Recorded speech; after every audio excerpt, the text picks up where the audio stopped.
Listen. I get it. Getting waves can be tricky at first.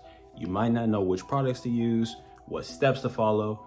You might not even know the basics like what haircut to get. Well, listen, today is your lucky day because I'm here to guide you through everything you need to know to start your wave journey today. Hold up, before we dive in, do me a favor right quick and just smash the like button. It only takes a second. I'm spending several minutes making this video for you. Listen, you can spend 1 second pressing the like button for me, right? Cool. Now without further ado, let's jump right in.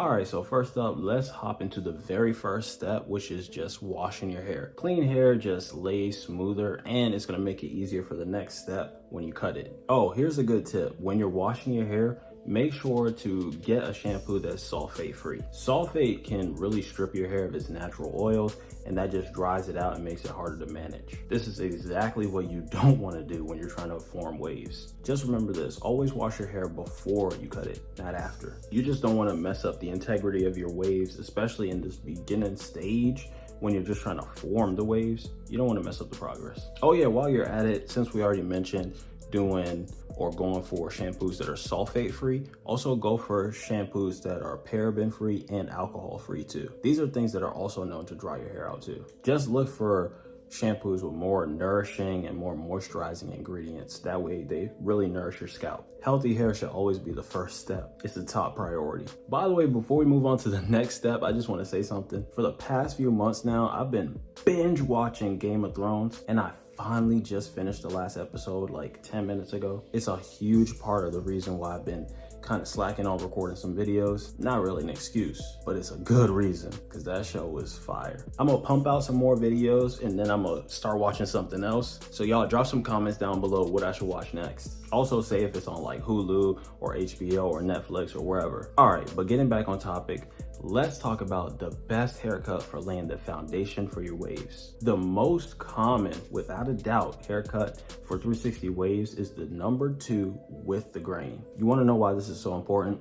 Because with your waves, length really does matter, like a lot. If your hair is too long, then it's too hard to maintain and manage. On the other hand, if your hair is too short, then it won't have enough length to start curling. Remember, waves are essentially laid down curls, so getting the right haircut is really crucial. My recommendation is to get a barber who understands waves and knows how to communicate exactly, or you know how to communicate exactly what you want. Let me say that again. Get a barber who understands waves, he understands how they work, he understands how to cut them, and then make sure that you communicate to the barber exactly what you want. What you're doing is you're setting the stage. You're building that foundation. You don't want to be starting out your waves on a bad haircut, right? Well, you might not know that. This is day 1 after all. That's why I'm here and I'm telling you. So odds are the best haircut for you is the 2 with the grain. Now your hair type can change that, but as a general guide, 2 with the grain is the best bet. When it comes to products, choosing the right ones can really make a difference too. I personally recommend searching online. That way you can tailor the products exactly to your needs. But if you're in a hurry and you really need to start right now, you want to start today, you can always go to the store. There's plenty of good products out there in the stores as well. Just to name a few, you can go to like a beauty supply store, maybe like a Sally's,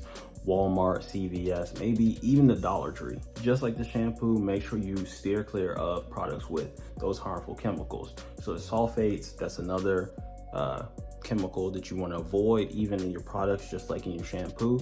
But then in your products, you also have to look out for some other ones like silicones. Oh yeah, parabens can also pop up too. Just look up like a list of products, or maybe even take a picture of the product ingredient list on the back of the label and just ask online.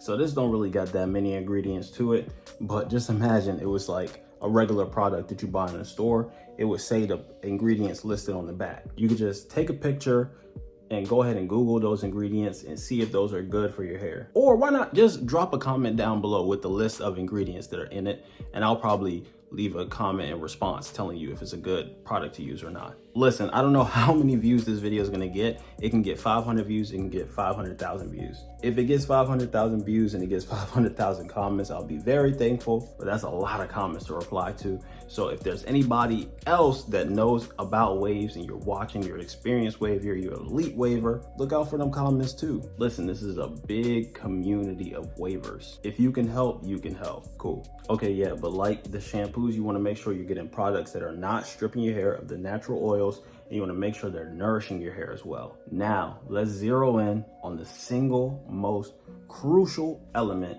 in getting 360 waves. Can you guess what that is? I'll give you 3 seconds. This thing right here, brush. Brushing your hair is the backbone of 360 waves, whether you're just starting out or whether you've been doing it for a while. No amount of products nor the perfect haircut can substitute for the work that you put in with your brush. So that's why today I'm challenging you to put in at least an hour with your brush. And listen, this isn't about showing me that you can do it. You don't need to show me. This is about proving to yourself that you are dedicated to getting waves. How bad do you want waves? Are you dedicated? Because you're watching this video and you're watching this far in the video. Clearly you want waves, right? You want waves? Prove it to yourself. Do you have a brush yet? Have you gone to the store and bought the brush? Because if you have, now is the time to start brushing. And if you haven't, then as soon as you get that brush, you need to prove it to yourself that you're willing to use it. And while I have this here, if you're looking for a brush, a high quality brush, look at that. I got this one from Smooth Styles. Let me show you what it looks like. This is from smoothstyles.com. So if you need a brush, a wave brush, go to www.smoothstyles.com and use my promo code WAVEMAN for 30% off. That's a pretty big discount. No, that's a huge discount, especially how expensive everything is. 30% off of anything is crazy. You need to go get one before that's too late. You need to get one. I'm sure you've seen how my waves look, and you see I've been using these for years now. That's all I'm gonna say. That's all I'm gonna say. But look, when you brush, you need to first, okay, I should have said this from the beginning, but first you need to determine what your wave pattern is. Are you going for 360? Are you going for 540? Maybe even 720? Depending on that wave pattern that you're going for, that is going to determine how you brush your hair. 360 brush in a horizontal pattern, 540 brush diagonally, 720 brush vertically. Of course, there's more patterns in between. You've got other styles like 180, but one thing is for sure, whatever pattern you pick, make sure you stick with that pattern. I'm not saying you can't change your mind and say, oh, I want to do this pattern instead. What I'm trying to say is you need to stay on the same brushing patterns every single day. So if you say you're doing 360 and you brush like this today, don't brush like this tomorrow, and then like this the day after that. Every time you brush your hair, it needs to be in the same direction on each side. Does that make sense? Also, when you're applying your products, I should have said that in the product section, apply it in the same direction that you brush your hair. When you're washing your hair, you should always be washing it in the same direction as well. Of course, you got to think about scrambling and stuff like that, but like in the process of doing the method. Consistency is key, commitment is key. Just remember these things. All right, so after all that brushing, you need to make sure that your hard work doesn't go to waste. And that's where the Durag comes into play. Wearing the Durag after a brush session really helps lock in the moisture and helps to maintain your waves. Wearing a Durag also can protect them. So when you go to sleep and your head is gonna be against your bed, against your pillow, against pretty much anything, the Durag is gonna protect them. Otherwise, they're gonna be, there's gonna be a lot of friction and frizz. This is why anytime I do pretty much anything where I think my hair may get messed up, I got the Durag on. If I'm going to sleep, I got the Durag on. If I'm going on a long car ride and I'm not the driver, I think I'm probably gonna take a nap or something, I got the Durag on. If I'm going to the pool, I got the Durag on. At the beach, I got the Durag on. If I'm playing basketball, I got the Durag on. If I'm playing golf, I don't play golf, but if I were to play golf, I would wear a Durag. Okay, so actually let me explain that. When you're playing sports, you should always wear your Durag. Not just because somebody might accidentally rub up against your head, but think about it. Your hair is going to get wet. You're like, what? They're not gonna turn on the sprinklers, are they? It's not gonna rain, is it? Somebody's not gonna like pour water on your head, are they? No, none of those things are true. But you know what probably is true? You're probably gonna sweat. And if I remember correctly, sweat is pretty wet. Yeah, you didn't think of that one, did you? You probably did. But yeah, it's important to wear your do-rag, especially when your hair runs the risk of messing up. Also, another reason for the do-rag, you might not know this, but it can lay your waves down. That's why when you wake up in the morning and you take off your do-rag, your waves might be more laid than they have been like all day, because the do-rag is really just compressing your waves down. Oh yeah, make sure to wear a do-rag that's made of like some type of silky material. Don't look for something that looks like, you know, like some type of weird cloth or something. The reason why you want to avoid those type of materials, something like this, is because your hair mimics what it comes in contact with. So if you put something cloth-like on your head, your hair is gonna feel kind of cloth-like when you take it off. You don't really want that, do you? Yeah, neither do I. But think of it this way, if that's true for the cloth, why can't it be for something silky? It makes sense, right? That's why everybody wants a silky do-rag. Because when you take off that silky smooth do-rag, what does your hair look like? What does your hair feel like? Silky smooth. Just remember, it's not necessary to tie it super tight. You don't need to cut off the circulation to your brain. All that's gonna do is make sure you get a tight line on your forehead, maybe even mess up the waves around your head too. I keep saying waves like you guys already have waves. I know this is day one. I mean, some of you guys might already have waves. Anyway, just don't tie the do-rag too tight. Okay, but we've covered a lot today. So we've covered from washing to brushing and everything in between. So now you've got the basics for starting your wave journey. And like I said at the beginning, it only takes 1 second to like the video. Just go ahead and smack it right in the face.